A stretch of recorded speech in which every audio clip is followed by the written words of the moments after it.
Project Share recently received an Ontario Trillium Foundation grant that will help expand its volunteer program and to better assist their support services. Here in the studio from Project Share is Executive Director Heafey and Volunteer Coordinator Karen Misek. Thank you for joining us both today. And AJ, why don't you talk a bit about the importance of the full-time coordinator position that Karen has and how it was made possible and the importance of that? Yes, we applied through the Ontario Trillium Foundation Resilient Communities Grants application process, and we were granted a 2-year grant for a volunteer coordinator, and it assisted us with getting software called Better Impact so that we can help schedule our volunteers. But it's incredibly important for us to have a volunteer coordinator like Karen assisting us, because the volunteers provide such an important aspect to our organization that we couldn't do what we do without them. Yeah. They put in so many hours of dedication, their passion, their commitment. Karen's done such a wonderful job, working with them. They love her.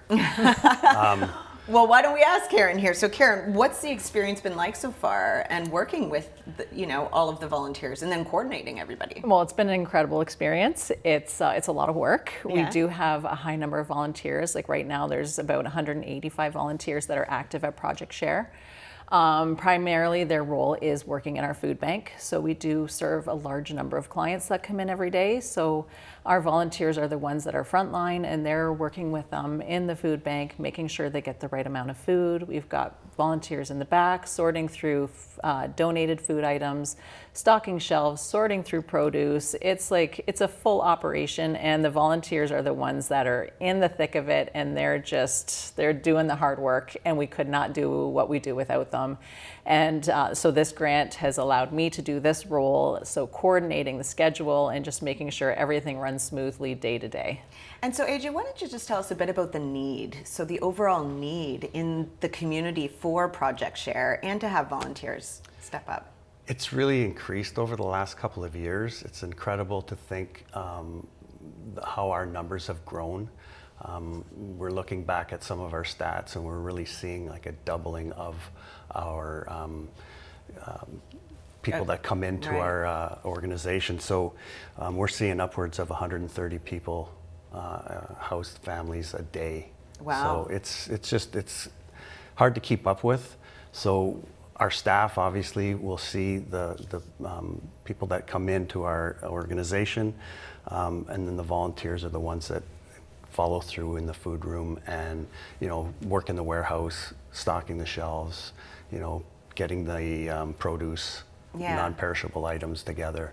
And so what about, because of this grant, what were some of the other investments that were made possible, Karen? So one of the big ones is before the grant, we were doing everything on paper, right? So binders with paper applications, hard copies, like old school, right? Yeah. Logging and tracking hours on a spreadsheet. So we were able to get this platform through Better Impact, which yeah. is a volunteer software platform, and it's been a life changer, right? So I can do everything online. I can send applications online.